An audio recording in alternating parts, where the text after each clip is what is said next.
Hi students, welcome to your channel Vijay science classes. How is your study going on? अच्छी चल रही है, चलनी भी चाहिए। नेक्स्ट पॉइंट आता है क्या? नेक्स्ट लेक्चर आता है बेटा इलेक्ट्रिक डाइपोल। इलेक्ट्रिक डाइपोल के बारे में मैंने आपको सेकंड लेक्चर में थोड़ा बताया था। अब यहाँ पे हम आएंगे electric field due to a dipole. Dipole की वजह से इलेक्ट्रिक फील्ड कितना क्रिएट होता है। इसके दो पॉइंट होते हैं क्या? एक इक्वेटोरियल लाइन पे और एक एक्सियल लाइन पे। अब इलेक्ट्रिक फील्ड का डेरिवेशन करेंगे इक्वेटोरियल लाइन पे और एक्सियल लाइन पे। फिर थोड़ा एक बार रिपीट कर देता हूं। डाइपोल क्या होता है? When two equal and opposite charges are separated a small distance to each other. यानी जब दो इक्वल और अपोजिट चार्जेस, एक प्लस क्यू तो दूसरा माइनस क्यू, दोनों इक्वल होने चाहिए, एक दूसरे से बहुत कम डिस्टेंस पे रखे हो, that is called a dipole. Clear? फिर डाइपोल की जो स्ट्रेंथ होती थी वो भी मैंने बताती थी, डाइपोल मोमेंट से मेजर होती है। डाइपोल मोमेंट एक वेक्टर क्वांटिटी होती है और डाइपोल मोमेंट की डायरेक्शन भी मैंने बता दी थी सेकंड लेक्चर में कि माइनस चार्ज से लेके प्लस चार्ज की तरफ होती है, minus Q to plus Q की तरफ होती है। ठीक है, चलो उसकी डायमेंशन की बात कर लेते हैं। डाइपोल मोमेंट का फॉर्मूला मैंने बताया था Q इंटू 2a। ठीक है, अगर डाइपोल मोमेंट वेक्टर क्वांटिटी है, अगर क्या है ही है, डाइपोल मोमेंट वेक्टर क्वांटिटी है, तो अगर डायमेंशन की बात करें तो डायमेंशन फॉर्मूले से निकाल लो। डायमेंशन फॉर्मूले से निकाल लो, क्या हो जानी चाहिए? Q इक्वल टू IT होता है, I की एम्पियर यानी A I T, ये तो हो गई इसकी I की, M की नहीं है, M तो M की पावर 0 रख सकते हो, और इनटू में डिस्टेंस है, डिस्टेंस की क्या होती है L, तो क्या बन जानी चाहिए M to the power 0 L to the power 1 A to the power 1 T to the power 1। ये डायमेंशन हो गई जी आपकी डाइपोल मोमेंट। डायरेक्शन आपको बताइए, मैंने बता दी थी, minus Q to plus Q. Clear? अब आते हैं electric field due to a dipole. Electric field due to a dipole on axial axis पे। पहले फर्स्ट टाइम निकालेंगे एक्सियल एक्सिस पे और फिर इक्वेटोरियल एक्सिस पे। एक्सियल एक्सिस की जगह आप एक्सियल पॉइंट भी बोल सकता है, वहां पे वो एक्सियल पॉइंट भी बोल सकता है, एक ही बात है। वो पॉइंट कहाँ होगा? एक्सियल एक्सिस पे ही होगा। एक्सियल एक्सिस कौन सा होता है अभी बताते हैं। सपोज ये आपका डाइपोल हो गया, ये माइनस चार्ज क्यू, ये पॉइंट ए, ये पॉइंट बी, इस पे प्लस क्यू चार्ज प्लेस्ड है, ये सेंटर O, ये डिस्टेंस 2a, इसकी डिस्टेंस कितनी बताई थी 2a लेके चलनी है। ये कितनी हो गई A, ये हो गई A, ये हो गई। अब ये इसका एक्सिस हो गया, तो ये इसका एक्सिस हो गया, इसको आगे एक्सपेंड करा लीजिए, इसको आगे एक्सपेंड करा लीजिए। इस एक्सिस पे अगर कोई पॉइंट है और उस पॉइंट पे आपको क्या निकालना है? इलेक्ट्रिक फील्ड निकालना है। एक्सिस के किसी पॉइंट पे आपको इलेक्ट्रिक फील्ड फाइंड करना है ड्यू टू अ डाइपोल। आप इसको एक्सियल पॉइंट कह लो या आप इसको ऐसे भी कह सकते हो, electric dipole on axial axis. ठीक है, लेट यहाँ कोई पॉइंट है P जिस पे आपको इलेक्ट्रिक फील्ड फाइंड करना है। P पॉइंट पे इलेक्ट्रिक फील्ड फाइंड करना है। Is that clear? सपोज करो P की जो डिस्टेंस है वो सेंटर से R डिस्टेंस है, लेट एज्यूम करके चल रहे हैं। क्लियर? अब मुझे बात बताइए कि इस पॉइंट पे ड्यू टू दिस चार्ज जो इलेक्ट्रिक फील्ड की डायरेक्शन होगी वो क्या होनी चाहिए? इलेक्ट्रिक फील्ड की डायरेक्शन मैंने बताया था ना, इलेक्ट्रिक फील्ड की डायरेक्शन का फॉर्मूला सिंपल सा, गोल्डन वर्ड्स बताए थे मैंने। Away from positive and towards negative, तो नेगेटिव है तो टुवर्ड्स नेगेटिव, निगेटिव की तरफ, तो ड्यू टू दिस जो इलेक्ट्रिक फील्ड होगा वो इस साइड होगा,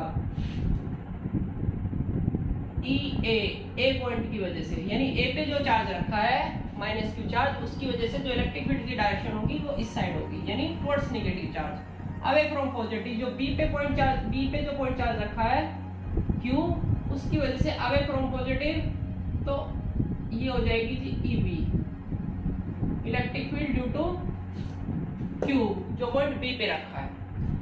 now you have to find क्या, अब आप ये फाइंड कर लो, ईबी फाइंड कर लो, डायरेक्शन कैसी है, ऑपोजिट है, तो जो बिगर वैल्यू होगी उसमें से स्मॉलर वैल्यू को सब्ट्रैक्ट कर दीजिए, क्या आ जाएगा, नेट इलेक्ट्रिक फील्ड आ जाएगा जी। Clear, so simple. चलो पहले ई और बी की वैल्यू निकाल लेते हैं, फिर इनको सब्ट्रैक्ट करते हैं। चलो पहले ये निकलवाइए, ई ए इलेक्ट्रिक फील्ड का फॉर्मूला क्या होता है, 1/4πε0, सबसे एंड में यूज करते हैं। अगर आपको इनिशियल में यूज करना है, आप इनिशियल में भी यूज कर सकते हो, मैं नहीं करता, मैं सीधा लिखता हूं A = K due to this charge Q upon यहां से लेके इस P पॉइंट तक की डिस्टेंस, यानी AP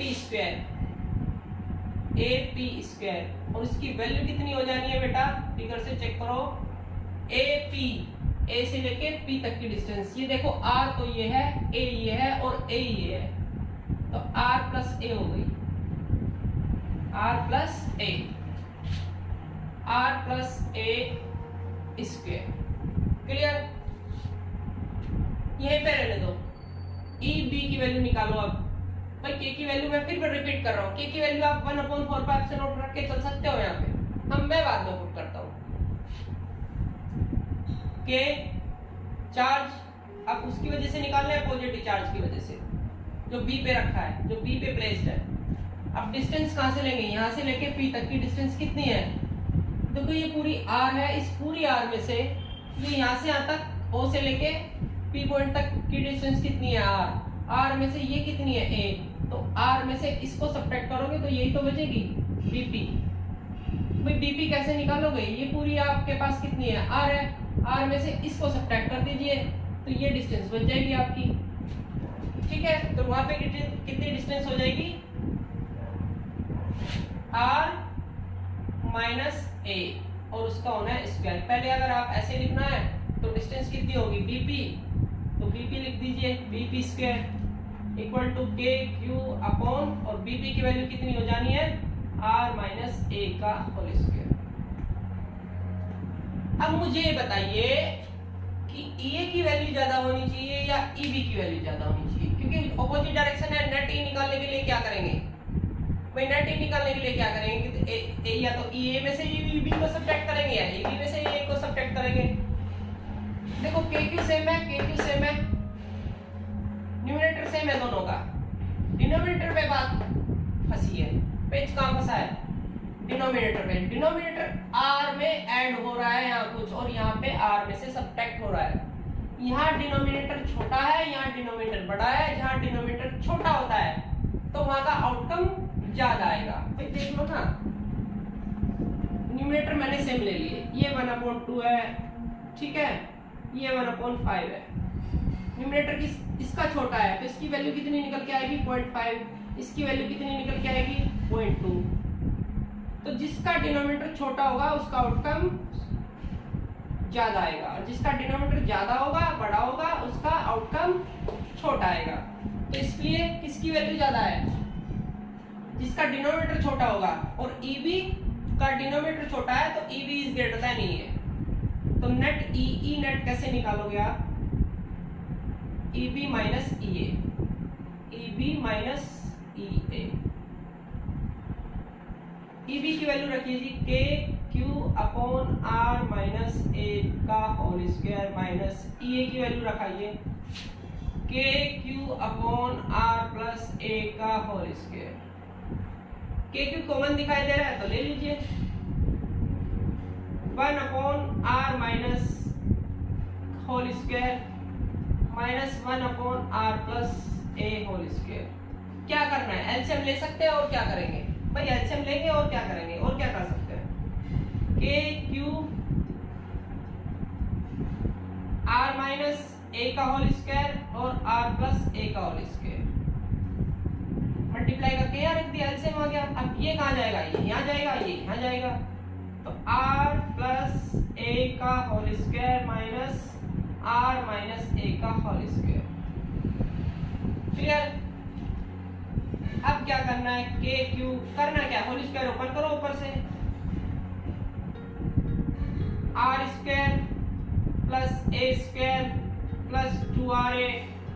ध्यान रखना जब ये ब्रैकेट ओपन करोगे तो बाहर माइनस है, तो एक काम करो इसे ब्रैकेट में खोलो, इसे ब्रैकेट में ओपन कर लो पहले, अदरवाइज साइन में आप मिस्टेक कर दोगे। आर स्क्वायर जिसकी मैथमेटिक्स अच्छी है उसको तो जरूरत नहीं है इसको ब्रैकेट में ओपन करने की, ठीक है, लेकिन कुछ स्टूडेंट होते हैं कि उनकी मैथमेटिक्स थोड़ी पुअर होती है, तो बेटर ये है कि आप इसको स्मॉल ब्रैकेट में ही ओपन कर लें। R square plus A square minus 2ra और नेक्स्ट लाइन में फिर इसका ब्रैकेट ओपन करोगे तो साइन आपको पता ही है चेंज करना होता है बिकॉज बाहर माइनस है। देखना बेटा a माइनस बी और इंटू ए प्लस बी किसका फॉर्मूला हुआ, a minus B into A plus B क्या फॉर्मूला होता है, A square minus B square, तो R square minus A square और होल स्क्वायर खाली ये रख दिया। अब स्मॉल ब्रैकेट को हटाइए, स्मॉल ब्रैकेट को हटाइए, क्लियर आ रहा है यहाँ तक? हाँ जी यहाँ तक तो क्लियर आ रहा है। चलिए जी अब यहाँ ले लेते हैं के क्यू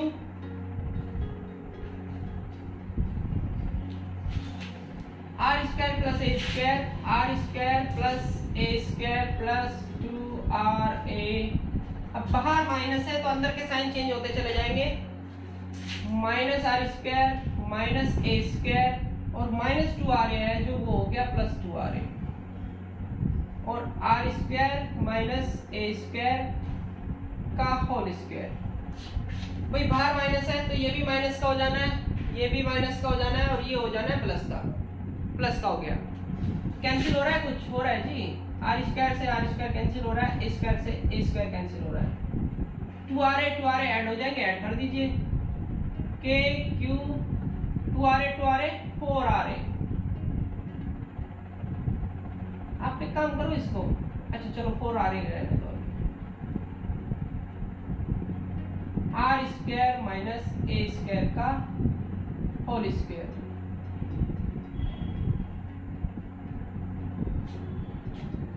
अब एक काम कीजिए, आप इस क्यू को अंदर लेके जाइए। सर क्यों लेके जा रहे हो, बता रहा हूं अभी क्यों लेके जा रहे हैं। और इस 4 को 2 into 2 करके 2 को बाहर ले आइए। भाई 4 को क्या लिख सकता है, 2 into 2, एक 2 को मैं बाहर ले आया, एक 2 को मैं अंदर रखने वाला हूँ, 2q 2 2 जा 4, सब मल्टीप्लाई में रख सकते हैं आगे पीछे। k को बाहर रखा, q को अंदर ले गया, अंदर क्या क्या है r into a, तो a लिखा पहले r बाद में लिखा और नीचे आ रहा है आपका R square minus A square का होल स्क्वायर। देखना बेटा ये मैंने क्यों लेके आया हूं ऐसे, 2qa। अब इसको अगर और एक्यूरेट पोजीशन में लेके आने चाहते हो तो q को ऐसे लिखो और 2a को बाद में लिख लो और इनटू में r upon R square minus A square का होल स्क्वायर। ठीक है जी, पूरे को ब्रैकेट में रखना है तो पूरे को ब्रैकेट में रख लीजिए। अब देखो बेटा ये क्या बन रहा है, Q इंटू 2a। मैंने आपको बताया था डायपोल मोमेंट का फॉर्मूला क्या होता है, अभी बता के चला था, लास्ट लेक्चर में बताया था Q इंटू 2a। तो मुझे ऐसा क्यों किया, मैंने ऐसा इसलिए किया था क्योंकि मुझे डायपोल मोमेंट ये P की फॉर्म में रखना था, P की फॉर्म में रखना था। ठीक है, वीडियो पॉज करके नोट कर लेना यहाँ तक। ठीक है, अभी मैं इसको इधर रन कर रहा हूँ। ठीक है, क्योंकि थोड़ी सी कैलकुलेशन बची है, ज्यादा नहीं बची है।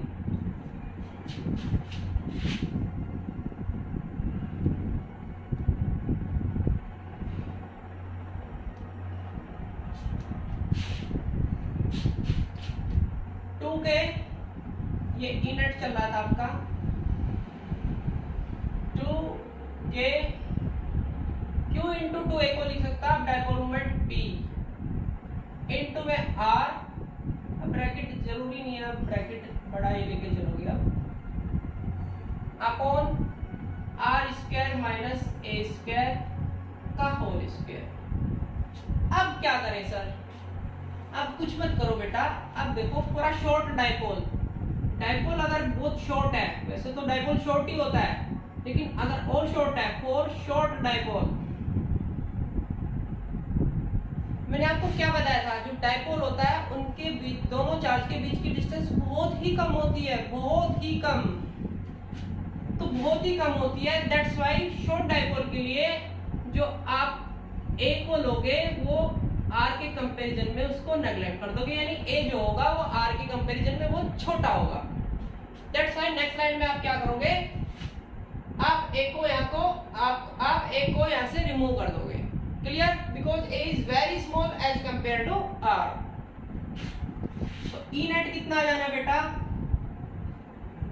2k p r upon r to the power 4, क्योंकि a तो नेगलेक्ट हो चुका है, r square r to the power 4। k की वैल्यू अब अभी भी मत रखो, p r से एक पावर हट जाएगी 3। अब k की वैल्यू रख लीजिए 1/4 पाई एप्सिलॉन नॉट, वरना बार 1/4 पाई एप्सिलॉन नॉट खींचते लेके आओगे शुरू से लेके और लास्ट तक। करना चाहते हो तो ऐसे भी कर लेना, तुम एज यू विश, बट मैं ऐसे नहीं करता, मैं लास्ट में k की वैल्यू पुट करता हूँ कैलकुलेशन इजी करने के लिए, और उसमें टाइम भी सेव होता है आपका। सबसे बड़ी टाइम है कि आपका जो टाइम है वो सेव होता है। न्यूमेरिकल में भी k की वैल्यू मैं लास्ट में रखता हूँ, इलेक्ट्रिक फील्ड उसमें कूलम्ब्स लॉ में मैंने आपको बताया था कि k की वैल्यू बिल्कुल एंड में पुट करो, उसमें आपका टाइम भी सेव होगा। ठीक है, सबसे बड़ी बात तो ये है कि आपका टाइम भी सेव होगा।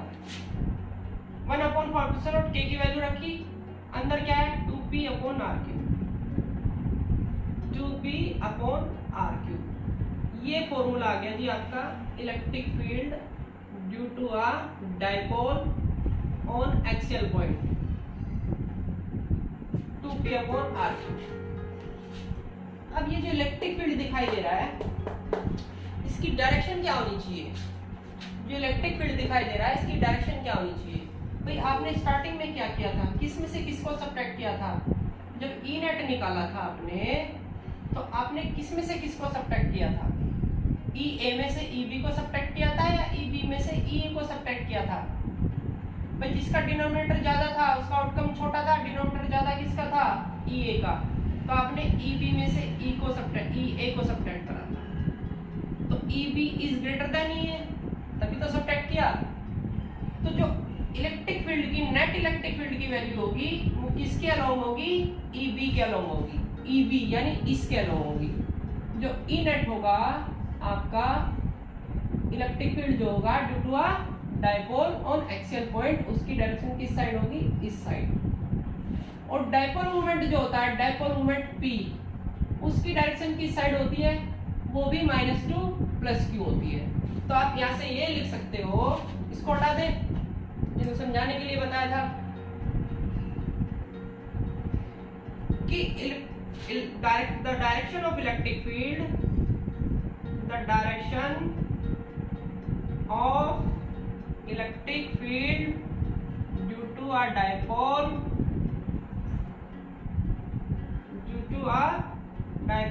on axial line या axial point is along P, dipole moment के along होगी, क्योंकि डायपोल मोमेंट की डायरेक्शन भी किधर है? माइनस से प्लस क्यू की साइड। तो इलेक्ट्रिक फील्ड की डायरेक्शन भी किस साइड है? माइनस क्यू से प्लस क्यू की साइड। ठीक है, along P होगी। ये पॉइंट आपको याद रखना है, ये 1 मार्क्स में क्वेश्चन पुट अप हो सकता है कि इलेक्ट्रिक फील्ड की डायरेक्शन एट एक्सियल पॉइंट वो along P होती है या P से अवे फ्रॉम P होती है? along P होती है या अवे फ्रॉम P होती है? 1 मार्क्स में ये क्वेश्चन पुट अप हो जाता है। तो वो along P होती है बेटा, दिखाई दे रहा है आपको? P की डायरेक्शन मैंने कल ही बताई थी, ठीक है, मतलब सॉरी लास्ट लेक्चर में बताई थी कि -q से +q की तरफ होती है, यानी इस साइड होती है। और इलेक्ट्रिक फील्ड भी हमारा किस साइड आ रहा है? नेट इलेक्ट्रिक फील्ड इसी साइड आ रहा है। तो P की डायरेक्शन यानी डाइपोल मोमेंट की डायरेक्शन और इलेक्ट्रिक फील्ड की डायरेक्शन दोनों सेम डायरेक्शन में है। तो इलेक्ट्रिक फील्ड की जो डायरेक्शन होगी वो अलोंग डाइपोल मोमेंट की डायरेक्शन की साइड होगी। ठीक है जी, ये आपका फॉर्मूला आ गया equal to E net equal to 1/4 2p upon r cube. अब निकाल लेते हैं इक्वेटोरियल लाइन पे। इक्वेटोरियल लाइन कौन सी होती है? जो इक्वेटोरियल एक्सिस पे होगी वो इक्वेटोरियल लाइन होगी। इक्वेटोरियल लाइन को चलो ये तो हटाना ही था।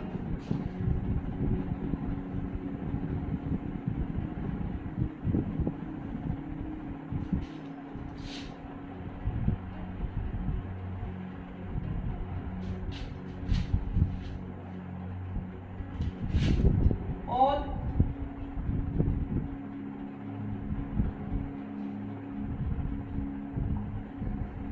इक्वेटोरियल लाइन भी कह सकते हो, पॉइंट भी कह सकते हो।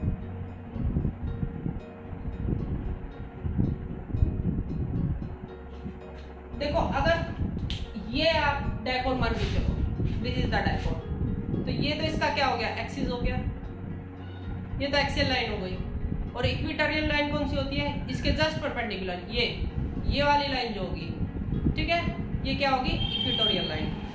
ऐसे समझो, ये एक्सियल लाइन हो गई और इसके जस्ट परपेंडिकुलर अगर कोई लाइन जा रही है दैट इज इक्वेटोरियल लाइन। ये इक्वेटोरियल लाइन है। तो इक्वेटोरियल लाइन पे किसी पॉइंट पे आपको इलेक्ट्रिक फील्ड फाइंड करना है। चलिए जी इक्वेटोरियल लाइन पे चलते हैं।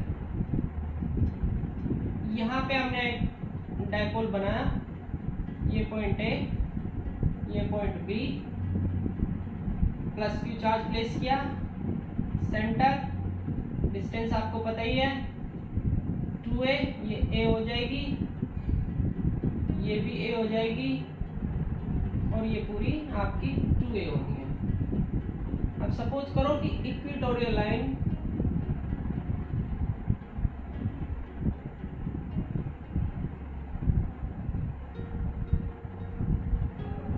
इक्वेटोरियल लाइन के इस पॉइंट पे आपको इलेक्ट्रिक फील्ड फाइंड करना है, P पॉइंट पे।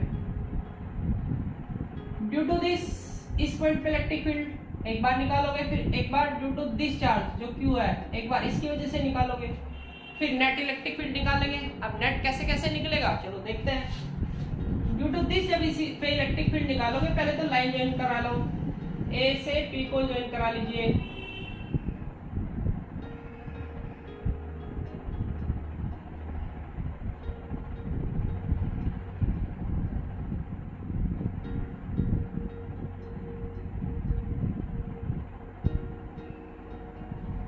ऐसे P से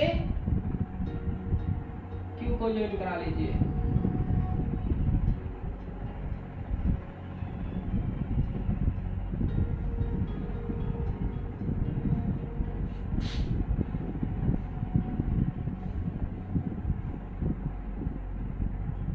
चलिए जी, कॉपी पे तो सीधी बन जाती है, पेन से तो लाइन स्ट्रेट बन जाती है, लगभग स्ट्रेट बनी गई है जी। ज्वाइन करा लिया तो सेंटर से लेट ये पॉइंट O है, सेंटर वाला, सेंटर से R डिस्टेंस पे ये कोई पॉइंट है R, सॉरी पॉइंट है P R डिस्टेंस पे। तो सेंटर से इसकी डिस्टेंस कितनी है? लेट R डिस्टेंस है, ये डिस्टेंस है R। अब R डिस्टेंस पे कोई पॉइंट है P, इस पे आपको इलेक्ट्रिक फील्ड फाइंड करना है। चलिए जी पहले इसकी वजह से देखते हैं इलेक्ट्रिक फील्ड की डायरेक्शन क्या है। सबसे पहले तो डायरेक्शन देखते हैं ना, फिर वही golden words, negative charge towards negative. तो यहाँ पे जो इलेक्ट्रिक फील्ड होगा वो इस साइड होगा, EA, यानी A पे जो चार्ज रखा है उसकी वजह से EA। B पॉजिटिव है, away from positive, along the line joining, along the line joining, पहले बताया था मैंने, along the line joining. This is EB। तो आपको इस पॉइंट पे दो फील्ड मिले, एक EA इस साइड आ रहा है, एक EB उस साइड जा रहा है, ठीक है, एरो तो इसी साइड आना है, EA EB, ठीक है। लेट ये एंगल थीटा है, थीटा मेड कर रहा है, ये एंगल लेट थीटा है। तो बाय ज्योमेट्री अब मुझे क्या करना पड़ेगा? E और EB की, ये इधर हो गया, ऑपोजिट डायरेक्शन में तो है नहीं कि पहले की तरह हम क्या करते हैं सब्ट्रैक्ट करते हैं, तो हमें क्या करनी पड़ेगी? रिजॉल्विंग। मैंने कहा था फर्स्ट लेक्चर में ही ये रिजॉल्विंग टू मच इंपॉर्टेंट है। करिए जी, रिजॉल्विंग करिए बाय ज्योमेट्री। अगर बात देखें ये एंगल थीटा तो ये एंगल थीटा, क्योंकि ये दो पैरेलल लाइंस हो गई, वर्टिकली ऑपोजिट एंगल हो गए।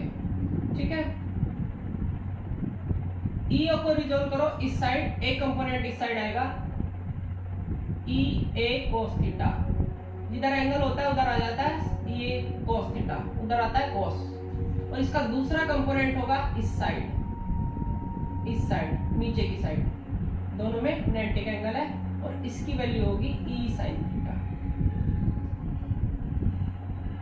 अब ऐसे ई ए साइन थीटा, ई बी को रिजॉल्व करो, ये एंगल भी थीटा बनना है। देखो ये स्ट्रेट है, ये दो पैरेलल लाइन हो गई, ये एंगल और ये एंगल कोरस्पॉन्डिंग एंगल हो गए, थीटा एंगल है। ठीक है जी, ई बी, तो इस साइड जो कंपोनेंट आएगा ई बी का वो होगा E B cos theta, E B cos theta, और ई बी का दूसरा जो कंपोनेंट जाएगा वो हो जाएगा ऊपर की साइड। ऊपर की साइड इसलिए जाना है क्योंकि जिसको रिजॉल्व करते हैं वो दोनों कंपोनेंट के बीच में लाई करना चाहिए। बीच का मतलब जस्ट मिड पे नहीं, ई बी साइन थीटा। बताइए जी, यहां तक कोई प्रॉब्लम है क्या? तो ये लाइन और ये लाइन दो पैरेलल लाइन है, बट दो पैरेलल लाइन है, ये थीटा, तो बाय ज्योमेट्री ये थीटा, वर्टिकली ऑपोजिट एंगल हो गए। वर्टिकली ऑपोजिट है, ऑल्टरनेट है, ये वर्टिकली ऑपोजिट है या ऑल्टरनेट एंगल है? ये ऑल्टरनेट एंगल है। ऑल्टरनेट एंगल इक्वल्स होता है ये थीटा है तो ये थीटा। अब ये पैरेलल तो ये एंगल और ये एंगल कोरस्पॉन्डिंग एंगल है, ये भी थीटा होना है।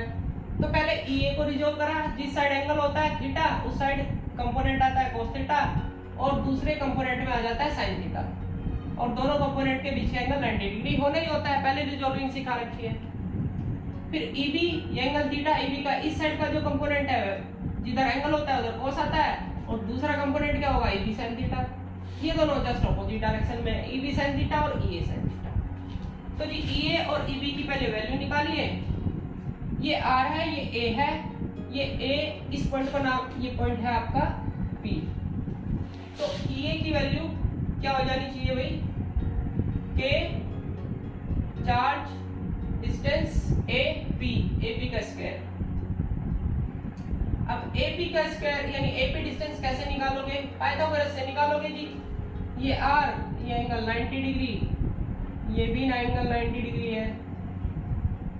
R square plus A square, A P square क्या हो जाएगा? R square plus A square, R square plus A square. E B की वैल्यू निकालना जरा। के चार्ज की वैल्यू विदाउट साइन, जब इलेक्ट्रिक फील्ड निकालते हैं तो विदाउट साइन वैल्यू पुट करते हैं। क्लियर? डिस्टेंस बी पी का स्क्वायर, बी पी का स्क्वायर। अब बी पी आपकी कितनी दिखाई दे रही है?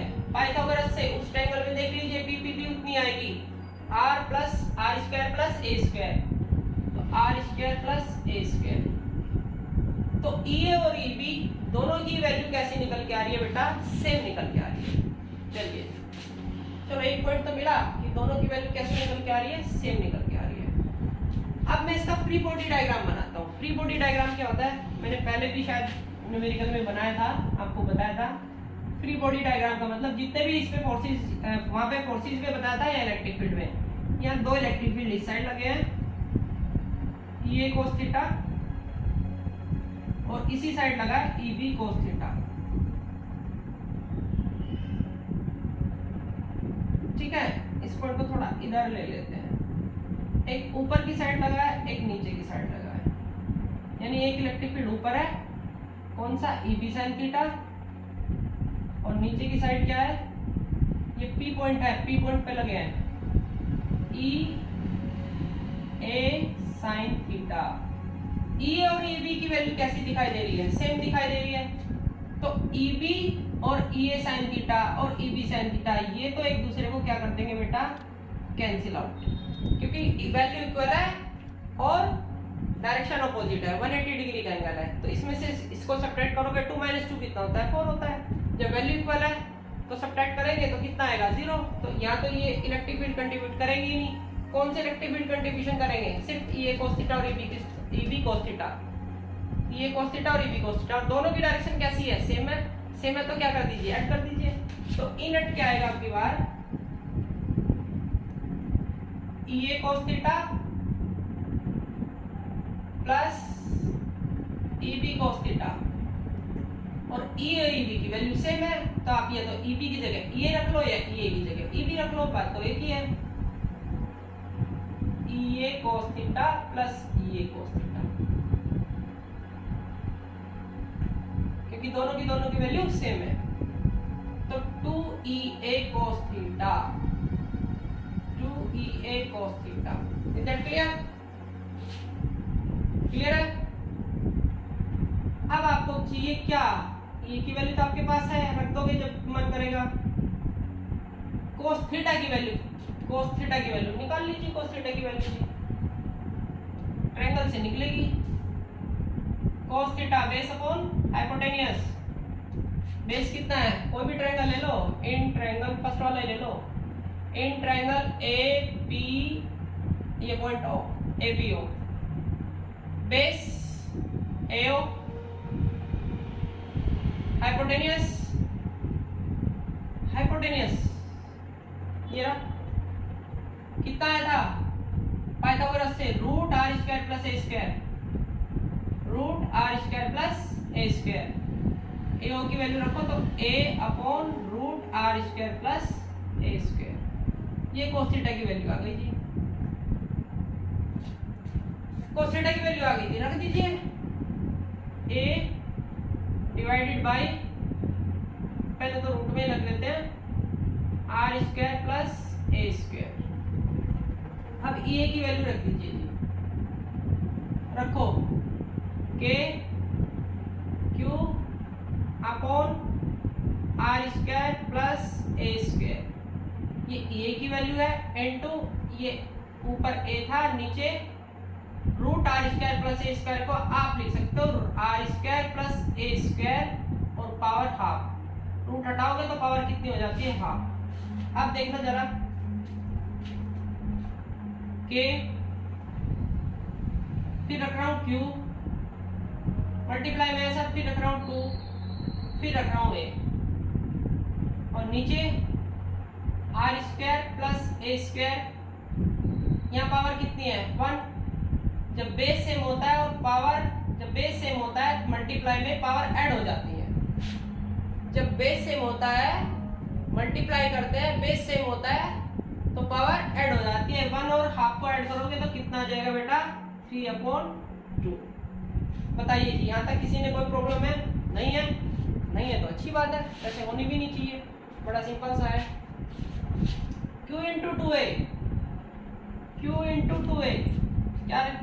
Q इंटू 2A किसकी वैल्यू बन गई? डाइपोल मोमेंट P, नीचे R square plus A square और पावर 3/2। ठीक है जी। अब मुझे यहां से थोड़ा हटाना पड़ेगा, ऊपर से हटा लेते हैं, ऊपर से रब कर लेते हैं। ये वीडियो पॉज करके कर लेना, अपने नोट्स बना लेना। तो ई नेट की वैल्यू कितनी निकल के आ रही है? ई नेट की वैल्यू निकल के आ रही है बेटा K P upon R square plus A square power 3/2।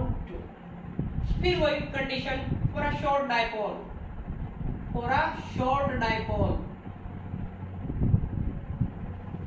पहले तो बात ये, फिर वही बात आ रही है कि डाइपोल के बीच की डिस्टेंस ऑलरेडी कम होती है, और डाइपोल अगर वेरी शॉर्ट है, शॉर्ट डाइपोल है, तो डिस्टेंस और कम हो जाएगी, यानी ए की वैल्यू आर के कंपैरिजन में बहुत कम हो जाती है। ए इज लेस देन आर, तो ए को आप क्या करना पड़ेगा? नेगलेक्ट करना पड़ेगा।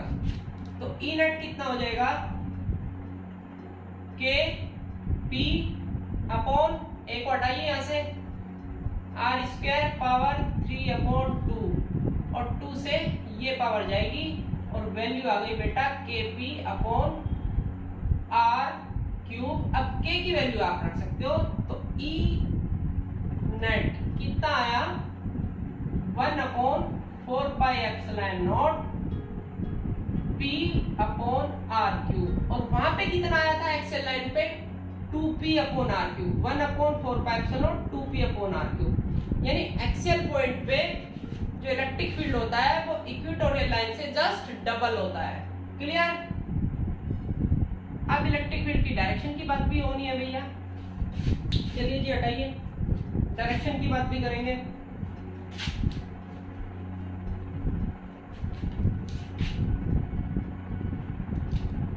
भाई आपको दिखाई दे रहा है नेट इलेक्ट्रिक फील्ड किस साइड आ रहा है, इस साइड, और डायपोल मोमेंट किस साइड होता है, माइनस से प्लस क्यू की तरफ। डायपोल मोमेंट P की वैल्यू, P की डायरेक्शन क्या होगी, इस साइड। यानी अब की बार जो E इलेक्ट्रिक फील्ड आ रहा है, इलेक्ट्रिक फील्ड की डायरेक्शन आ रही है वो डायपोल मोमेंट के जस्ट ऑपोजिट में आ रही है। तो on equatorial line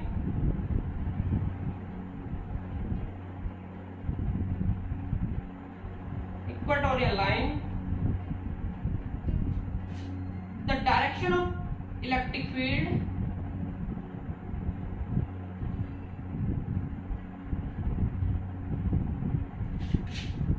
one marks में पूछ लेता है, the direction of electric field is opposite to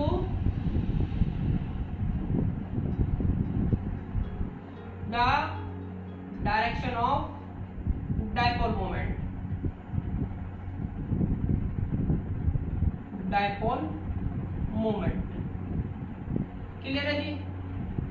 और ये भी ध्यान रखना है कि ई एक्सियल पॉइंट पे ई एक्सियल जो होता है वो इक्वेटोरियल का कितना होता है, जस्ट डबल होता है, 2 इंटू, या ई यहाँ पे लिख लीजिए ई इक्वेटोरियल।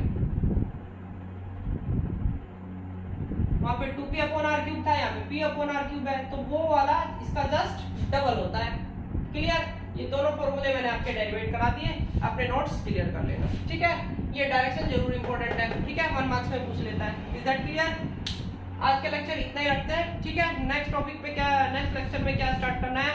अब नेक्स्ट लेक्चर में हम क्या करेंगे, इस डायपोल को उठाएंगे और एक यूनिफॉर्म इलेक्ट्रिक फील्ड में रख देंगे। पहले एक यूनिफॉर्म में रखेंगे, फिर नॉन यूनिफॉर्म में रखेंगे। फिर यूनिफॉर्म में, पहले जब यूनिफॉर्म में रखेंगे तो यूनिफॉर्म में रख के देखेंगे कि इस पे क्या होता है। यूनिफॉर्म इलेक्ट्रिक फील्ड में, एक्सटर्नल यूनिफॉर्म इलेक्ट्रिक फील्ड में जब इसको रखेंगे तो देखते हैं क्या होता है। इस पे एक टॉर्क लगेगा, वो टॉर्क क्या करता है, कब स्टेबल होता है, कब अनस्टेबल होता है, वो सब कंडीशन सब बताएंगे। ठीक है? आज का लेक्चर यहीं पे कंप्लीट करते हैं। ठीक है? सी यू, बाय।